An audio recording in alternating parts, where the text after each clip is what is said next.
Bueno, ya me dicen que podemos empezar, así que muchísimas gracias. Una tarde de viernes más por haberos acercado aquí. Muchísimas gracias, Miriam, por haber aceptado nuestra invitación. Los que sois asiduos ya sabéis que aquí la cosa es muy rápida por mi parte, aunque a veces me acabo enrollando. Todo el mundo sabéis prácticamente lo que consiste el ciclo Poesía Quise Escribir. Invitamos a poetas no para que nos lean sus propios textos, lo cual en el caso, especialmente en el caso de hoy, Lorenzo, apágame el móvil. Sí, en el caso de hoy es un poco nada, un poco de penilla, porque sé que mucha de la gente que habéis venido porque conocéis la obra de Miriam Reyes y os encantaría escuchar sus propios poemas, pero el ciclo, como sabéis, consiste en que los poetas, las poetas invitadas nos lean aquellos poemas que alguna vez quisieron haber escrito o que quisieron haber escrito de la primera vez que los leyeron, ¿no? Conforman su propia genealogía personal o que dan razón de por qué están en esta cosa del quehacer literario, ¿no? Yo siempre me congratulo de toda la gente que aceptáis venir aquí a una propuesta cateta, tan de pueblo, porque pero bueno, creo que al final a todo el mundo os gusta porque tenéis que rastrear en la propia historia personal de lo que es de las lecturas de cada cual.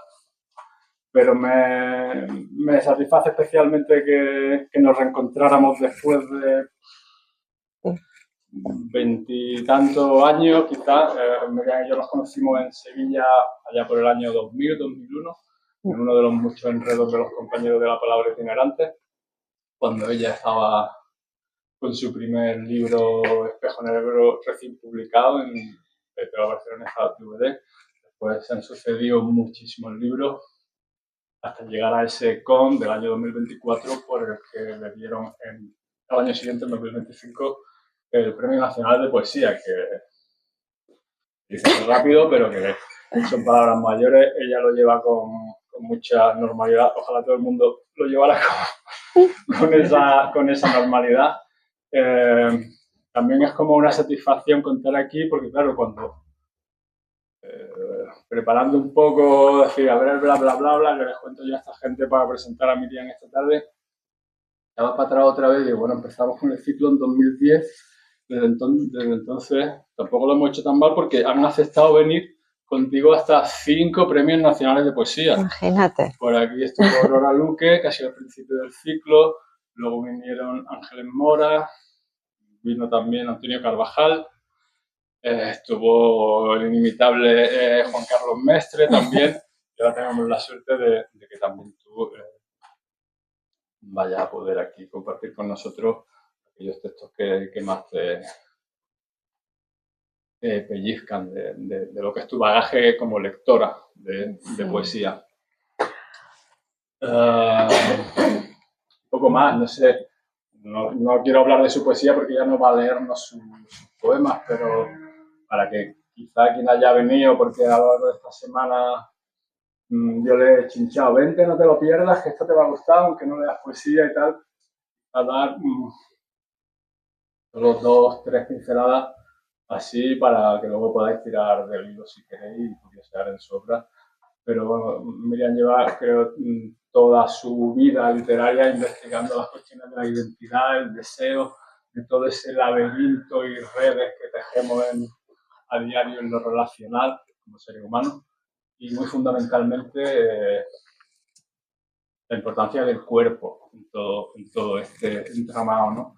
Eso en todo se puede hacer un camino, eso está presente en todos sus libros y además con una sutileza, un ojo clínico en diseccionar sin ningún tipo de miedo lo que sea necesario.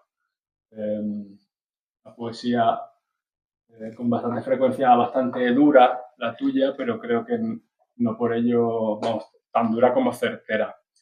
Os invito a leerla y seguro que vamos a leer no solo a ella, sino a poetas que ella nos va a descubrir esta tarde, o a otro u otras con las que nos va a reencontrar a través de la selección que ha preparado.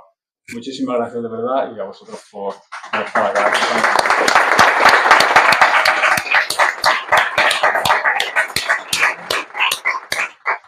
Bueno, gracias a Luis y a Joana por invitarme a la Casa con Libros, a este lugar tan especial que no conocía y que es un paraíso, en realidad. O sea, ya me gustaría tener una casa con libros en Barcelona, que es donde vivo. Bueno, la verdad es que hacer la selección me ha costado muchísimo y realmente he estado dudando hasta el último momento y voy a seguir dudando, es decir, tengo un montón de opciones aquí e iré... Decidir es algo que me cuesta mucho, es decir, siempre estoy dudando, la duda me define y claro, hay muchos itinerarios posibles, muchos caminos posibles. No pienso tanto en poemas que me hubiera gustado escribir como más en esos poemas que te pellizcan, ¿no? Y también en libros que me parecen perfectos. No siempre, no todo lo que escojo es de un libro, o sea, es decir, pensado en hablar de ese libro. Pero bueno, están esas dos cosas presentes. Y me voy a saltar algunas de las cosas que anticipaba aquí en el tarjetón. Porque al final, por ejemplo, libros que para mí fueron muy importantes siendo muy, muy joven, es decir, a los 18, 19 años, 20 años, que fueron mis primeros, digamos, mis primeros libros de poesía favoritos y que me fueron acompañando ya toda la vida, son libros en traducción. Y en unas traducciones que no son traducciones españolas. Y esos libros los tengo yo en mi casa, pero no los traje, por una cuestión bueno, que vengo de viaje de otra parte y no he podido traerlos. Entonces, realmente la persona que traduce es parte de eso que estás leyendo. Y cuesta mucho cuando amas una traducción cambiarlo por otra. Entonces he decidido pues saltarme los 4 cuartetos de Eliot, que es un libro que me ha acompañado toda la vida. Elegías de Duino de Ril, que no estaba puesto aquí, es otro de esos libros de esas primeras lecturas que yo que sé que entendí cuando lo leí, pero... y Rimbaud también, que tampoco estaba aquí puesto. Entonces, bueno, saltando ya eso, no sabía por dónde empezar y dije, voy a empezar precisamente, hablabas del cuerpo, y voy a empezar por un libro que se titula Cuerpo. Y es un libro de una poeta venezolana, publicado en 1985.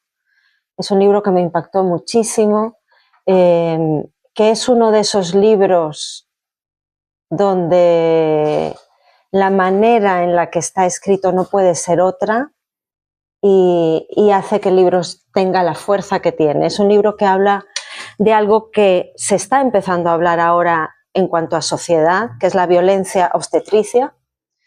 Pero ella escribe este libro en 1985, cuando eso no era un tema que la sociedad discutiera. Porque una cosa que me interesa mucho en la poesía es una cosa que decía, le escuché a María Mercé Marçal en una entrevista que vi grabada, que decía algo así, en traducción mía, que a través de la poesía es como si hubiera una parcela de la experiencia humana que tú desbrozas y la haces transitable.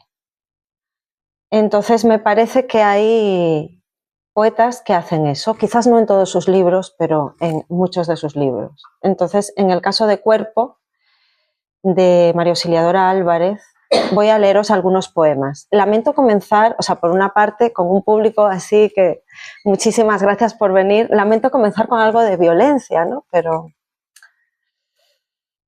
veréis que es un libro maravilloso. Ese es el primer poema del libro. Voy a leer algunos poemas. Dice: es difícil de leer porque parte de la violencia es violentarte a ti también al leerlo, ¿no? Entonces hay una violencia de sintaxis, nos tropezamos al leer el libro, ¿no? Hubiera podido reunirlo, el dinero, doctora. vaca amarga castrada que me agrede, para tener mejor asistencia, su ojo más detenido, si el embarazo durara varios años, a medida que me hubiera ido inflamando cada arcada, cada pelo que cayese, cada estría, lo hubiera ido guardando, recordando su baba, bata blanca, sanguinaria, porque yo trabajo mucho. Vaca baba, bata blanca, corrosiva que me agrede. Lo hubiera ido reuniendo desde niña, de haber tenido alguna pequeña inflamación que lo indicara. A medida que usted fuera estudiando, yo lo estuviera contando. Abajo, al centro de mis cuclillas, donde ahora usted lo busca, su baba blanca castrada no se lo hubiera ensuciado con mis fragmentos acuosos. Hijo, carnicero, órgano, semental, hubiera podido reunirlo, el dinero, doctora, porque yo trabajo mucho. Baba amarga, vaca blanca. Segundo poema. 7, 12, 5. Es su número, su náusea, la nómina, la ubicación de su abdomen, ombligos colgantes que pasan en fila, moscas muertas, masas de carne, ojos ladeados de perro, la hora del control, doctor, cardenal, teniente coronel, las 2 p.m., alcohol, orina, calostro, hedor embarazado. Cambian de turno los cuchillos blancos, eviten la transpiración y las heces. 7, 12, 5, voltéese. Una aguja por cada vaso sanguíneo. Luego, usted deberá guardar las jeringas y sondas de los estudiantes entre sus coyunturas para la próxima visita. Agáchese, apriétese, córtese las uñas de los pies.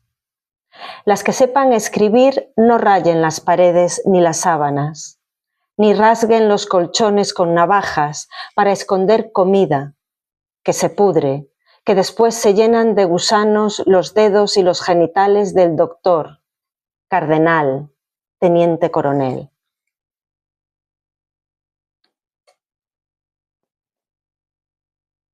Usted nunca ha parido, no conoce el filo de los machetes, no han sentido las culebras del río, nunca ha bailado en un charco de sangre querida, doctor.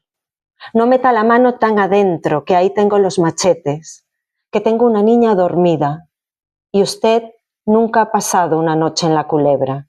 Usted no conoce el río. No os voy a hacer aquí muchas porque reconozco que es duro. Mamá es un animal negro, manso, extenso. Huele a aguas estancadas. Cría batracios dulces en las encías. No come, no duerme, no ríe. Es un espacio oscuro que recorro con la lengua y me sabe a semen, a sangre, a agua de renacuajo. Mamá es un animal quieto, amarrado, hinchado, habitual, muerto. Y para contrarrestar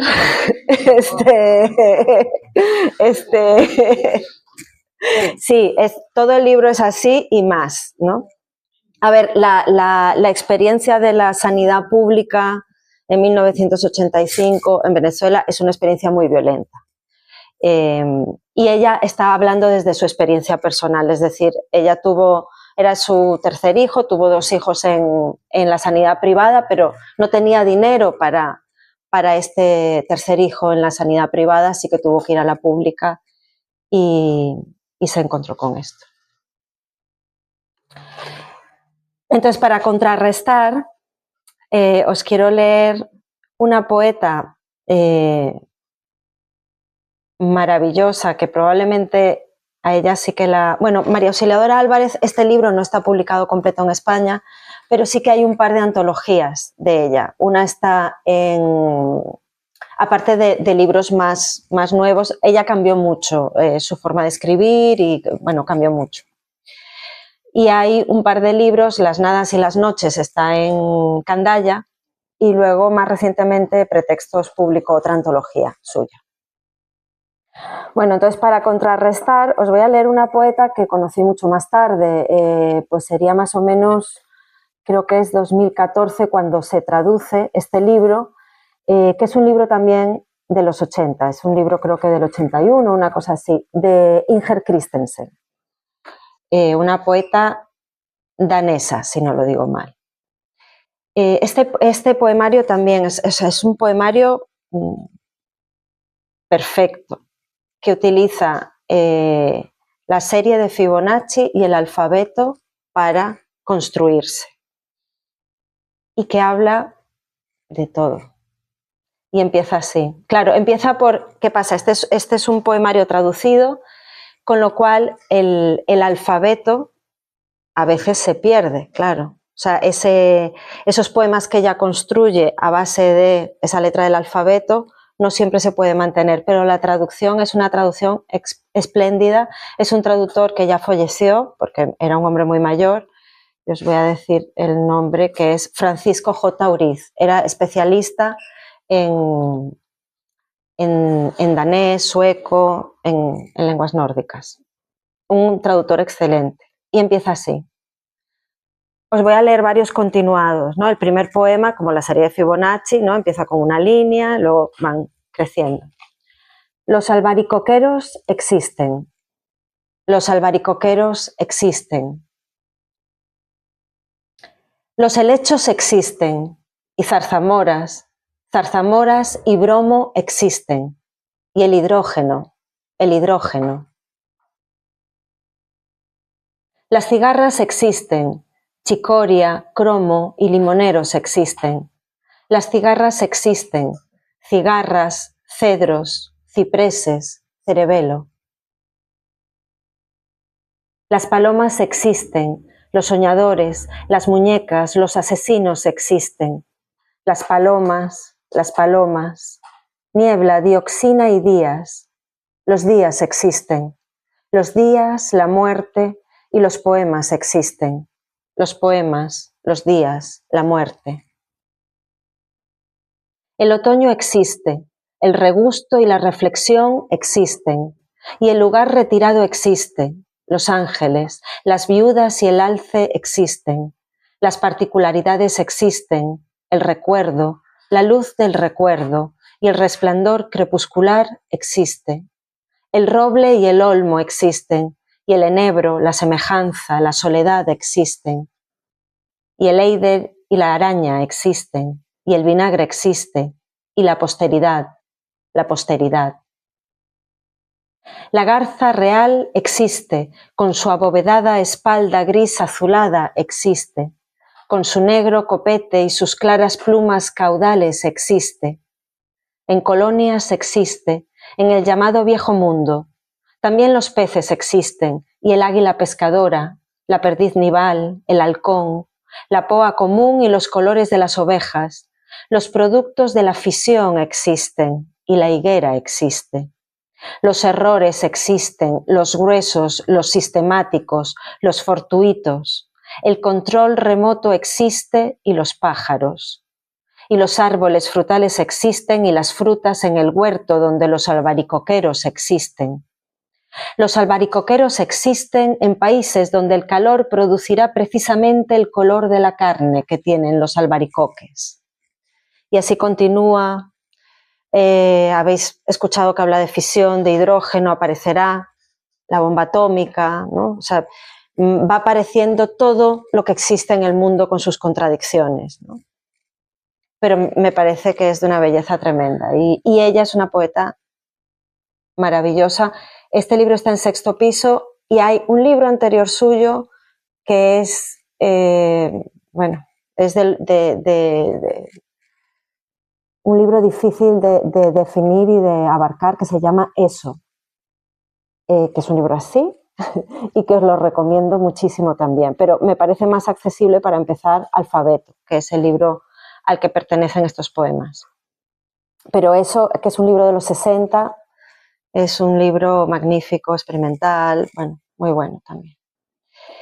Y voy a volver ahora a Venezuela con otro poeta pues más mayor que María Auxiliadora Álvarez, un poeta nacido en los años 30, y este libro es de los 60. A ver. Ramón Palomares. Este libro se llama Paisano y es del 64. Con el siguiente libro gana el Premio Nacional de Poesía. Es un poeta que yo leí muy joven y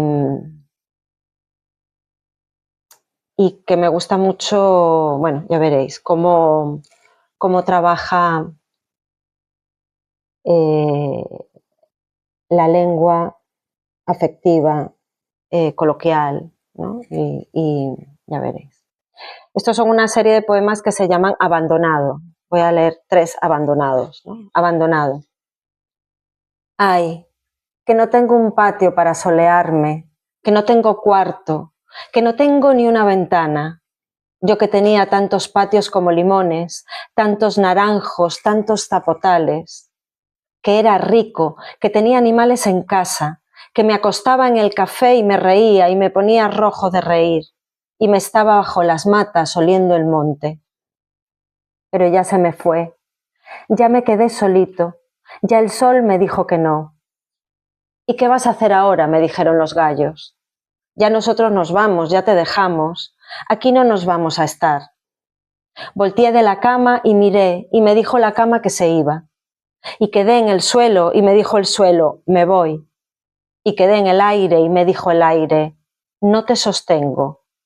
Y me quedé en los naranjos, y los naranjos me dijeron, nosotros nos vamos. Yo que tenía tanta luz, yo que me vestía con lunas, y tenía la fuerza en mi nuca. Una vez me vi en las montañas como piedra encendida, y tenía coraje y vigor. Ay, que me metí en la niebla, que estoy apagado. ¿Qué se me hicieron las casitas? ¿Qué se me hicieron? Yo tenía tanto ganado que se veía como un pueblo cuando llegaba, y se veían montes en el polvo, y se entusiasmaban los días, y era que tenía tantas casas que cada sueño lo vivía en una y no se me acababan. Hasta que me fueron dejando, y fue esa luna roja, esa piedra negra, esa rosa que me venía iluminando. Otro abandonado.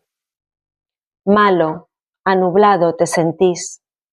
En los puentes, echado y bajando, y escuchás un rosario. Vámonos, ángel de la guarda, vámonos. No podrás cogerme una flor. Poneme en la frente una ramita de eneldo. Échame hortensias, échame betulias. Me han comido. Me trastornaron el cuerpo y me pusieron rabia en los dientes, y en el cuello esa culebra que se come los 4 vientos. Se cerró el camino con 4 puertas y 4 tapias negras, y 4 mujeres de fuego. No oigo ni las crecientes, ni cuando tocan allá por las fiestas. Ya no tengo más suerte, ya se la dieron a otro. Me fui, soy un rumor. Estos 2 últimos versos además los utilicé, están el año pasado publiqué una novela y la editorial tiene la costumbre de siempre poner en la solapa unos versos, acompañarla con unos versos que escoges tú, que escoge la autora. Y yo escogí estos 2 versos de Me fui, soy un rumor, de Palomares. Y este último, abandonado. Hasta que la cara me quedó como tierra pelada, que no tuve cara, que se me fue apagando la vista, que se me fue deshaciendo la boca y quemándoseme la lengua. Me puse como una oscuridad y rodé hacia las espinas entre el olor del naranjo, y me dolió mucho la espalda clavada y la nuca clavada, y me salía tristeza.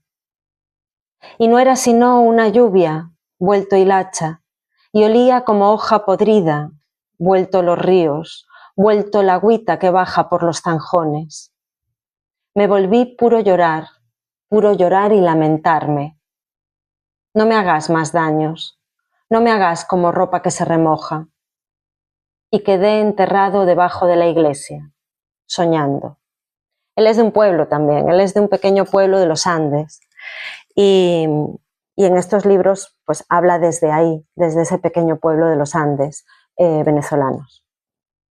Hablando de pueblo. No sé si se ha publicado algo en España, si lo ha recuperado Pretextos, no estoy segura.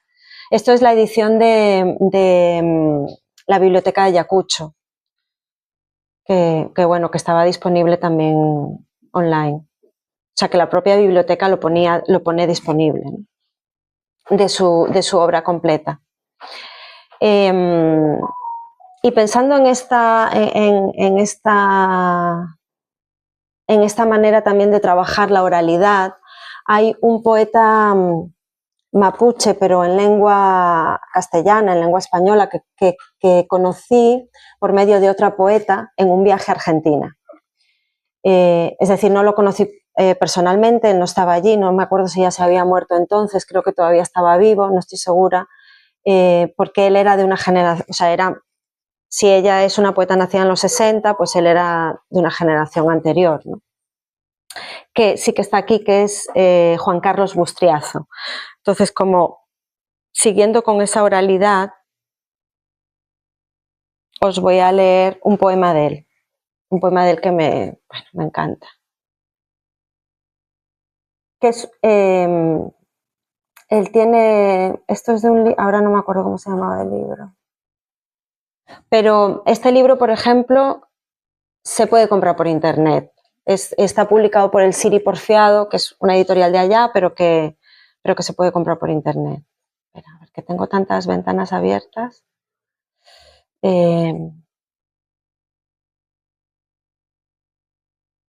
Tantas cosas que quiero compartir. A ver. Aquí está. Tan huesolita que te ibas, se titula el poema, ¿no? Y comienza así. Tan huesolita que te ibas, tan envidiada de qué sombras, la tierra ardía huesolita, la siesta ardía melodiosa, tan como ibas, tu sonrisa era una piedra robadora, y era otra piedra mi costilla dulce que amarga, sola sola, cuajada de alta pedrería, eran tus voces tan palomas, eran tus manos piedras finas, guitarra tan azuladiosa, eras la piedra que acaricia, piedra te ibas, ¿quién te roba, última brisa de la brisa? Oh flauta mía, oh leja y rota, tan huesolita que te ibas, tan de la gracia mucha y poca, si cuando vuelvas ves mis días, oh piedra llena, llaga hermosa. Eso, pues es un poeta mapuche, y leyéndolo a él, os voy a leer a la poeta que me lo dio a conocer, que es Liliana Ancalao, que ella, este libro, que es un libro que se llama Las mujeres y el frío, perdón, Las mujeres a la intemperie, y las partes del libro son Las mujeres y el frío, Las mujeres y la lluvia, Las mujeres y el viento.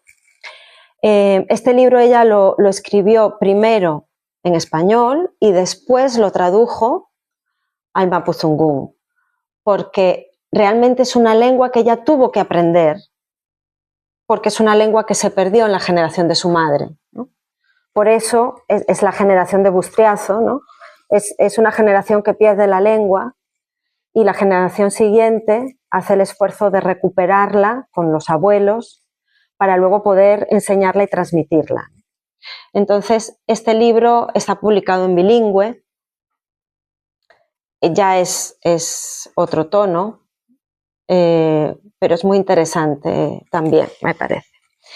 Este poema se titula Las mujeres y el frío. Yo al frío lo aprendí de niña en guardapolvo. Estaba oscuro. El Rambert Classic de mi viejo no arrancaba. Había que irse caminando hasta la escuela. Cruzábamos el tiempo, los colmillos atravesándonos la poca carne. Yo era unas rodillas que dolían. Decíamos qué frío para mirar el vapor de las palabras y estar acompañados. las mamás, todas, han pasado frío. Mi mamá fue una niña que en Cuxamen andaba en alpargatas por la nieve, campeando chivas. Yo nací con la memoria de sus pies entumecidos y un mal concepto de las chivas. Esas tontas que se van y se pierden y encima hay que salir a buscarlas a la nada. Mi mamá nos abrigaba. Ella es como un adentro. Hay que abrigar a los hijos. El pecho, la espalda, los pies y las orejas. Dicen así. Y les crecen las ramas y las hojas y defienden a los chicos del invierno. Y a veces sale el sol y ellas tapando, porque los brazos se les van en vicio y hay que sacarles despacio, con palabras, esos gajos. Pero el frío no siempre. Lo sé porque esa noche en Aldea Epulev dormíamos apenas alrededor de nuestro corazón al descampado. Eufemia descansaba el purrún del camaruco. Claro, estoy diciendo cosas que no sabéis qué son, pero bueno, no importa. Estoy hablando de lugares y también de ceremonias, ¿no? Y la noche confundió su pelo corto con el pasto. Era la madrugada y Eufemia despertó con la helada en el pelo, y el frío esa vez tenía boca y se reía con nosotras. Se está poniendo viejo el frío, nos decían. Las mujeres aprendemos tarde que hay un tiempo en la vida en que hasta sin intención vamos dejando una huella de incendio por el barrio. Ni sé por qué la perdemos.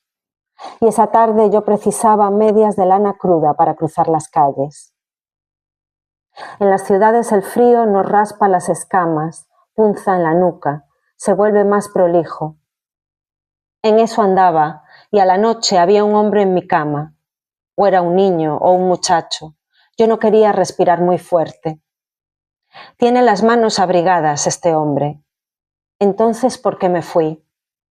Para ver si salía a buscarme o me dejaba que los esqueletos de pájaros se incrusten en mi cara. Como el eco del silencio seré si no me encuentra. Por hacerme la linda. Encima me da abismo este frío, sangre azul.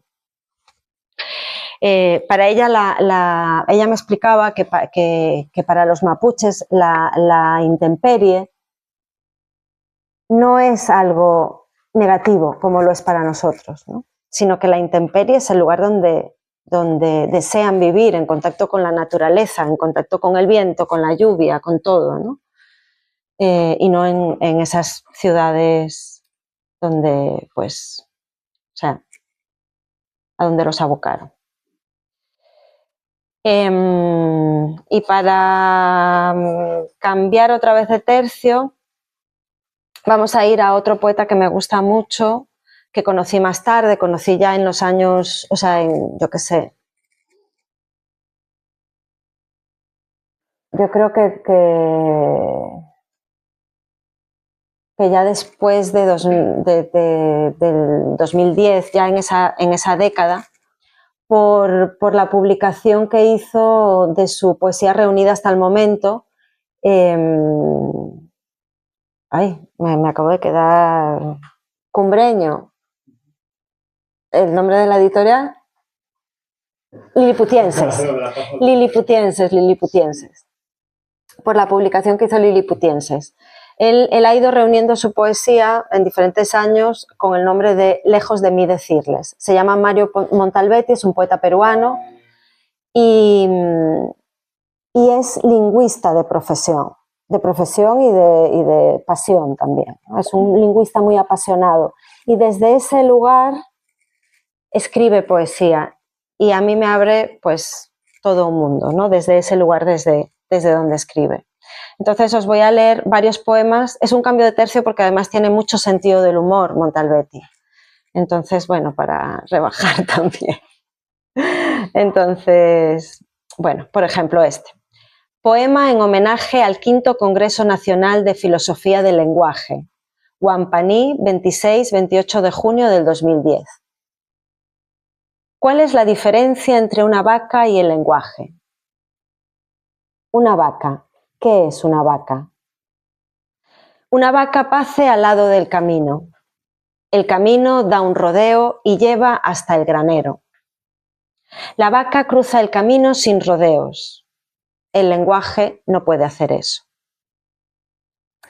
Este que es muy divertido, bueno, sobre todo cuando él explica por qué lo escribió, pero bueno, introducción a la metafísica. ¿Por qué hay peruanos en lugar de no haber peruanos? Tal vez sea una pregunta arbitraria, tal vez no. Pero esa es la pregunta que los peruanos nos hacemos a lo largo de nuestro pasaje histórico por el tiempo. ¿Por qué hay peruanos en lugar de no haber peruanos? Algunos nunca se hacen la pregunta, pero la pregunta está ahí. Algunos la cambian por otra. ¿Por qué adoramos al felino en lugar de no adorar al felino? Pero no es lo mismo. La primera pregunta es, ¿por qué hay peruanos en lugar de no haber peruanos? No todos nos hemos hecho la pregunta, pero todos hemos sido tocados por la pregunta en algún momento de nuestras vidas, sin saber exactamente de qué se trata. En momentos de gran desesperación, por ejemplo, cuando vemos cómicos en televisión, cuando escuchamos hablar a las autoridades políticas, militares, sobre todo a las eclesiásticas, cuando asistimos a un partido de fútbol, cuando leemos los diarios, cuando el sentido de las cosas se oscurece verdaderamente. Entonces surge la pregunta, ¿por qué hay peruanos en lugar de no haber peruanos? La pregunta tal vez suene una sola vez en nuestras vidas, como el tañido de una campana que luego desaparece, pero todos la reconocen. Por eso, en el fondo, se trata de una pregunta gozosa. Cuando la hacemos, todo a nuestro alrededor se transforma, todo se vuelve más fácil de entender. ¿Por qué hay peruanos en lugar de no haber peruanos? Esta es la pregunta que se repite, esa es la pregunta que nos acompaña, la pregunta que llevamos con nosotros, como quien lleva un atado de ajos a la cocina. Ningún peruano sabe la respuesta, pero la pregunta nos permite comer, hablar y tener algo que contarle a nuestros hijos. Bueno, igual no os ha parecido tan divertido, no lo sé, a mí me parece muy divertido. Además es que es a propósito de como de un, no sé si fue un obispo, un arzobispo de Perú que dijo algo así como que, bueno, hablando como del orgullo de, o que no cualquiera es peruano, bueno, una cosa así, una de esas cosas, ¿no? Entonces él saca este poema metafísico, ¿no? Y otro poema, es que veo que ya son 45, así que igual tengo que ponerme el turbo. No sé, siempre me pongo paranoica. Bueno, este es un poema que te comentaba en el coche, que sí. ¿Lo leíste? ¿Te gustó o no? Pues lo voy a leer. La teoría del poema, sí. A mí el fútbol a mí me da absolutamente igual, no sé nada de fútbol, pero este poema me parece maravilloso. Montalbetti sí que es un gran futbolero, le gusta muchísimo el fútbol, entonces, bueno, piensa con el fútbol también. Y este poema se titula La teoría del poema de Juan Román Riquelme. Claro, desde su lugar de lingüista, él tiene muchas teorías del poema y se interroga mucho por el poema y tiene textos muy interesantes también, híbridos entre ensayo y poesía, pensando qué es lo que estamos diciendo cuando decimos que el poema piensa, por ejemplo, ¿no? Entonces, y es muy interesante porque además siempre lo hace desde esa visión que le da la vuelta al lenguaje, pero con mucho sentido del humor, ¿no? Con las dos cosas. Bueno, entonces, este poema, Juan Román Riquelme, para quienes no sepan, por lo visto es un jugador de fútbol buenísimo. ¿Sí? Estuvo, vale. Bueno, pero no todo el mundo tiene por qué conocer a Juan Román Riquelme. Bueno, entonces empieza así. El 4 está solo, dice Juan Román Riquelme. Y esa frase es la primera parte de su teoría del poema. No se trata de un elogio de la soledad del 4, sino de un elogio de la soledad del espacio que se abre alrededor del 4. Es en la soledad que se juega el poema, pero no en la soledad de las palabras, sino en la soledad de los espacios, por donde se van a mover las palabras. Cuando Juan Román Riquelme dice el 4 está solo, el 4 no está solo para orar en una ermita, ni para meditar sobre la futilidad del juego. El 4 está solo es que el espacio delante del 4 se puede abrir. ¿A qué? Al movimiento, dice Juan Román Riquelme. El movimiento exige la soledad de espacio. Esa es la primera parte. La segunda parte de la teoría del poema de Juan Román Riquelme es un símil. Si vas por la autopista y hay un atolladero, entonces doblás, dice Juan Román Riquelme, y vas por donde no hay congestión. El símil es con el poema.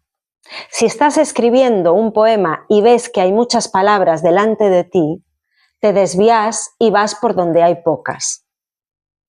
Hay quienes, a veces locos, a veces genios, ven un atolladero y se meten por ahí. Messi, Góngora. Gente rara que aborrece la soledad del espacio. La dificultad del poema es que hay muchas palabras juntas y entonces nada se mueve y todo apunta al 0,0. El aburrimiento radical de 47 pases horizontales para que nada realmente ocurra. Esa es la teoría del poema de Juan Román Riquelme. Zinedine Zidane, debo buscar la referencia, había dicho algo similar. Si te dan 2 metros, cualquiera escribe bien. Es buenísimo. Bueno, os recomiendo mucho a Montalbetti, de verdad. Luego tiene poemas que son menos de reír, ¿eh? Tiene de todo, pero todos son de pensar y eso me gusta. Bueno, la de veces que le han preguntado por eso, a mí que me gusta ver, pues eso, conferencias, entrevistas, ahora que hay tantas cosas disponibles, le han preguntado tanto por eso al pobre hombre. Bueno, para cambiar así muchísimo, os voy a leer un poema de Idea Vilariño, muy breve, que a Idea Vilariño seguro que hay mucha más gente que la conoce, está su obra completa en Lumen, o sea, no es... es una poeta uruguaya del siglo XX y... Tengo incluso un cartel en la colección de poesía a pie de calle. Qué bonito. Pues este poema es un poema, bueno, tiene muchos poemas maravillosos, pero... Este poema se titula El amor y dice: un pájaro me canta y yo le canto, me gorjea al oído y le gorjeo, me hiere y yo le sangro, me destroza, lo quiebro, me deshace, lo rompo, me ayuda, lo levanto, lleno todo de paz, todo de guerra, todo de odio, de amor y desatado, gime su voz y gimo, río y ríe, y me mira y lo miro, me dice y yo le digo, y me ama y lo amo. No se trata de amor, damos la vida. Y me pide y le pido, y me vence y lo venzo, y me acaba y lo acabo. Y como ya estamos a 50, quiero pasar a... no quiero que no me dé tiempo de leer algunas poetas gallegas que quiero compartir, aunque ya las conozcáis. Algunas seguro que no, a Ana Romanino creo que la hayáis leído, aunque ahora la han empezado a traducir.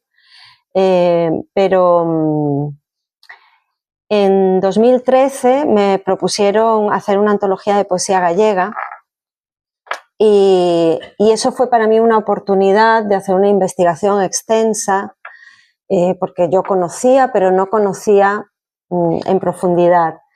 Y fue maravilloso. Después de eso, años más tarde, escribí un libro en gallego y creo que no lo hubiera podido escribir si no hubiera leído a todos esos poetas que leí en ese momento, no solo a los 15 antologados, sino a todos los otros, los que no cupieron en la antología, que ese es el gran sufrimiento de las antologías, es que nunca puedes poner a todos los que deseas poner. Entonces, por si acaso, voy a dar ese salto ya, porque no quiero quedarme sin poder leeros algunos de estos poemas. Entonces, una poeta que probablemente conoceréis menos es Ana Romaní. es una poeta nacida en los años 60 y recientemente se ha traducido pues, su último libro, el penúltimo creo que también. Y os voy a leer, estas son traducciones que hice yo en ese momento, que seguro que las retocaría, ¿no? Esto fue una antología que se publicó en el Fondo de Cultura Económica. Y este poema forma parte de un libro que en realidad nació como una especie de plaquet que se titula... a ver, no quiero cambiarle el nombre.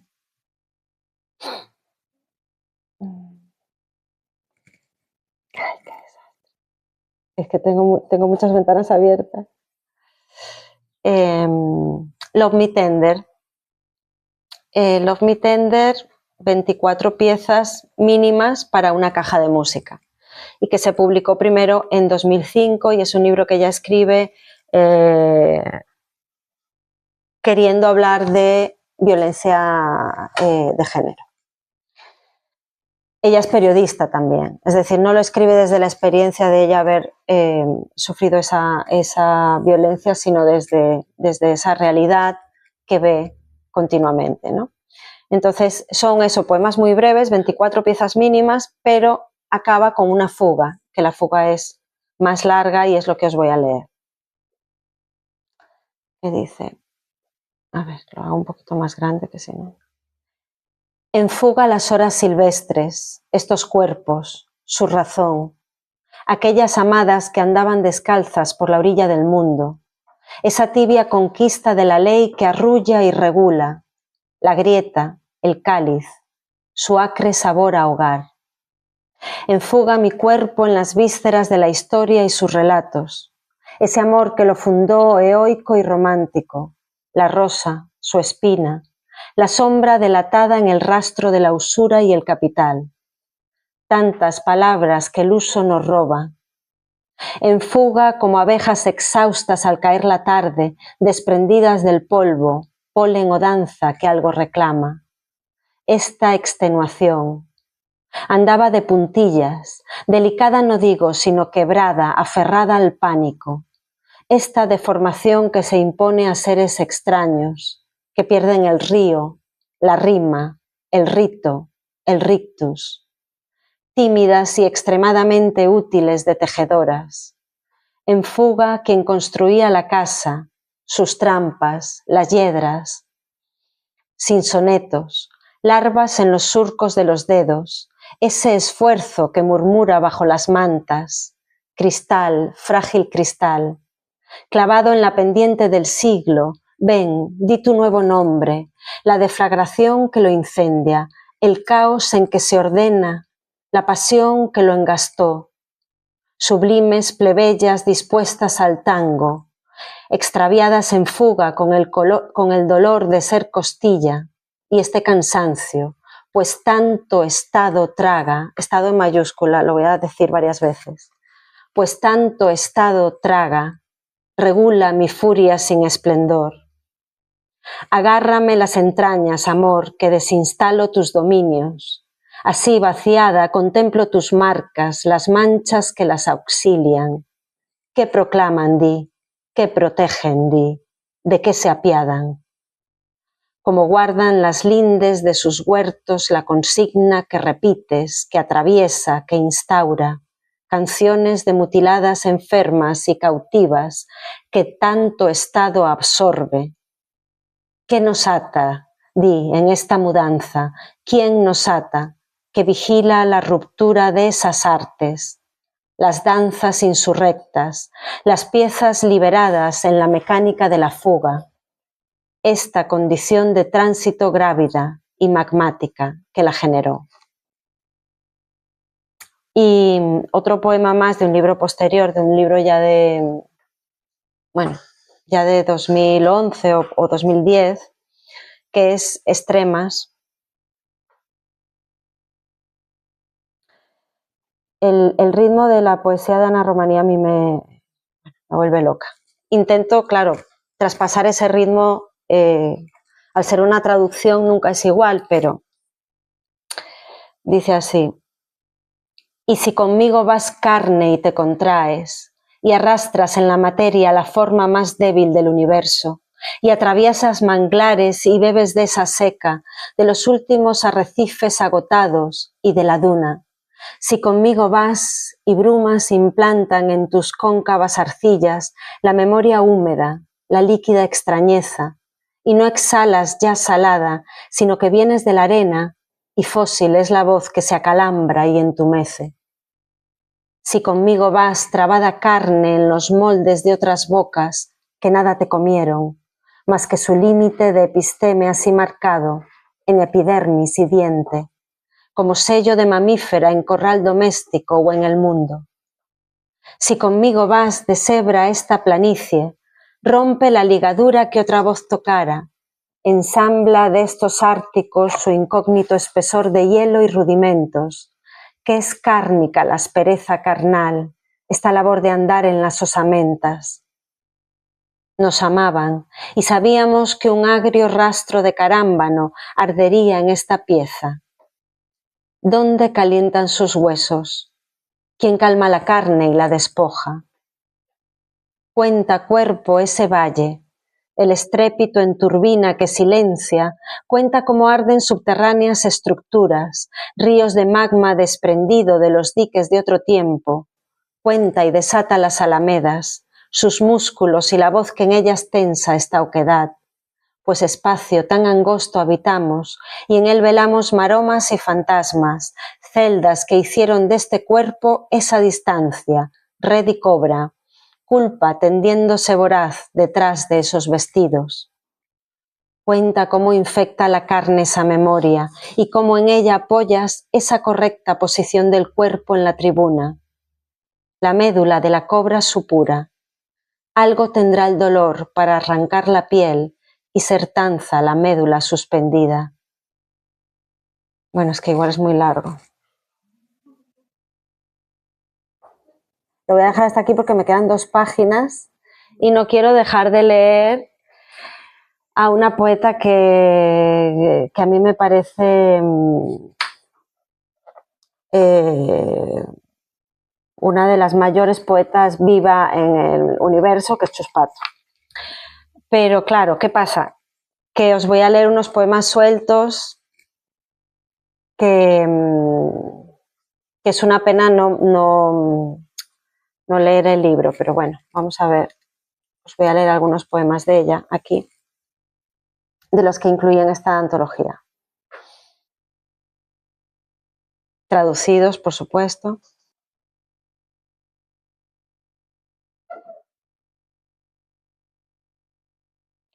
Voy a leer algunos de varios libros de principio del 2000. Este, por ejemplo, es de Charenton, que es un libro de 2004. Ella habla del cuerpo de él como si no guardase relación con ella. Hablaría del suyo propio del mismo modo. Habla de los cuerpos como de una naturaleza. Los cuerpos tienen nombre. Ella construye frases a partir del nombre. Los cuerpos, los nombres que pronuncian esos cuerpos, son compactos, anteriores incluso al concepto orgánico. Se sitúa frente a ellos mediante una transmisión oral, como quien dice, la montaña fue arrasada por los tanques enemigos.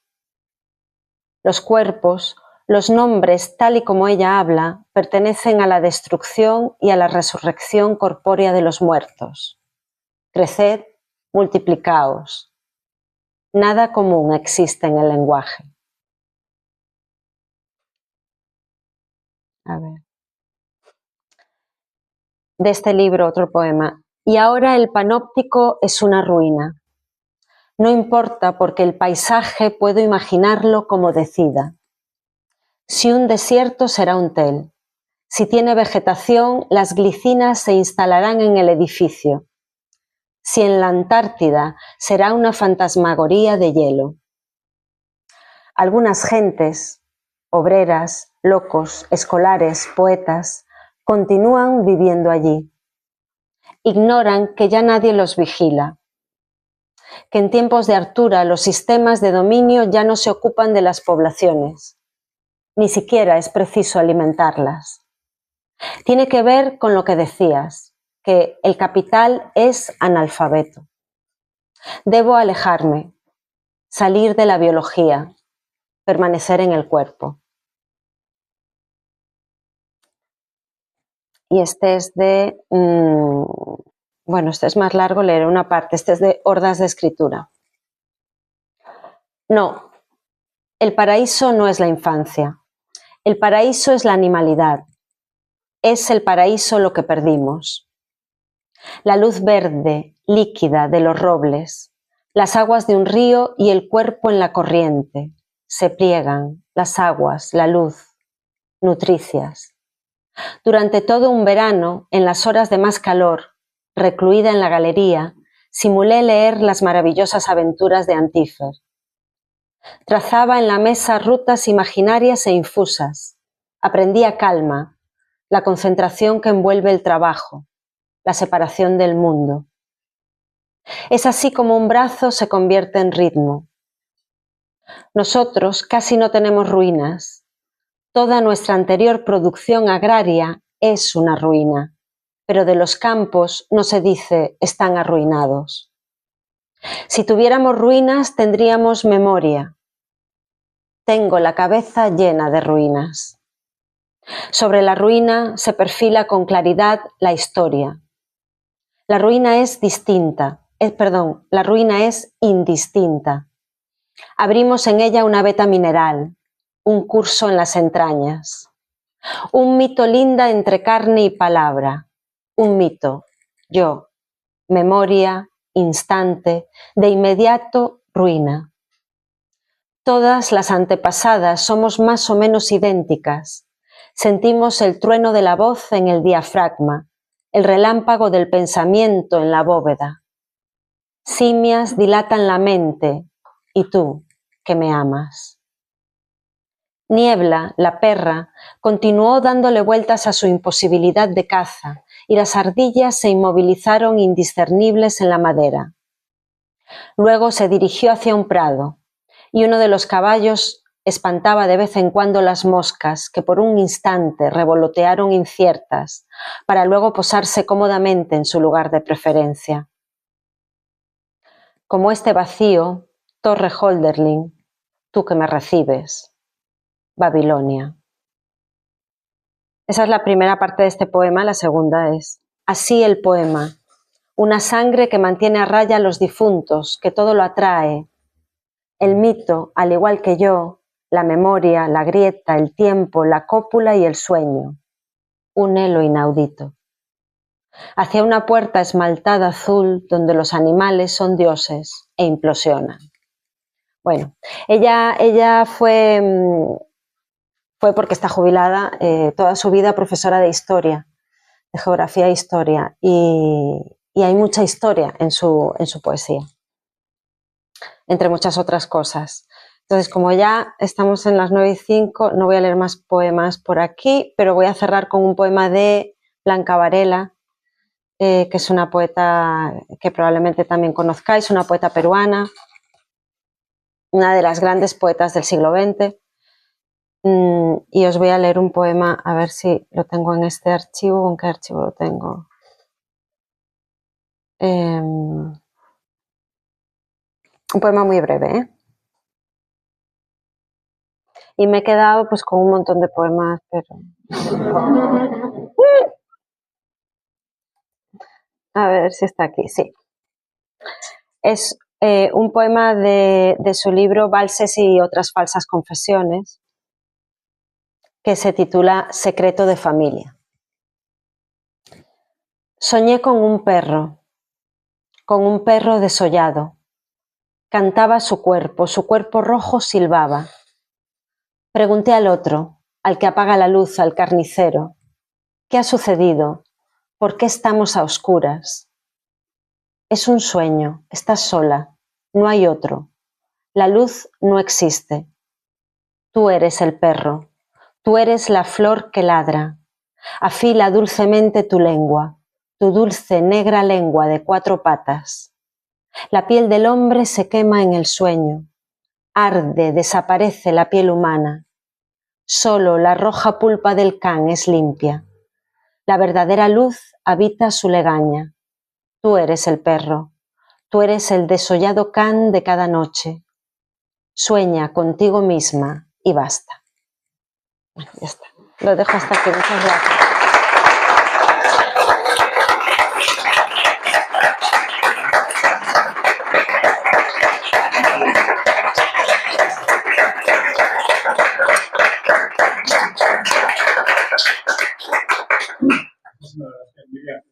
Como siempre, ya cuando la gente se queda siempre con las demás, ahora si te parece, ¿quieres decir el poema del tarjetón? Vale, bueno, es súper breve, o sea que se dice muy rápido. Ahora para que sirva de Quedarse un poco... colofón. Sí. Umbral o carne, párpado o ala, interrogación o fruto. ¿Qué es lo que abres cuando me abres? Bueno,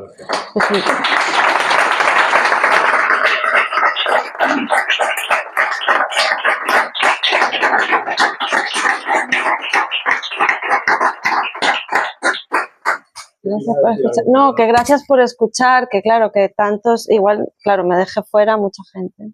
Gracias a ti por la sesión que has preparado y gracias por la siempre tan generosa escucha de Sí, todas las muchas personas. gracias. No lo dije al principio, ya también lo sabéis, por suerte contamos con el apoyo del área de cultura para esta temporada hasta verano del ciclo. Hasta ahora tenemos el próximo mes tendremos el viernes 8 de mayo, nos visita Lola Callejón, almeriense, pero afinca en Granada desde hace mucho tiempo, que sesión a la que también os invito que vengáis. Ella es una de las poetas que actualmente más está trabajando todo esto de nature writing, de escritura de la naturaleza y tal, y seguro que también os resultará emocionante lo que ella nos pueda compartir, que irá seguro en esa onda por lo que no. Por nuestra parte nada más, solo agradeceros a todos la asistencia. Gracias. Gracias.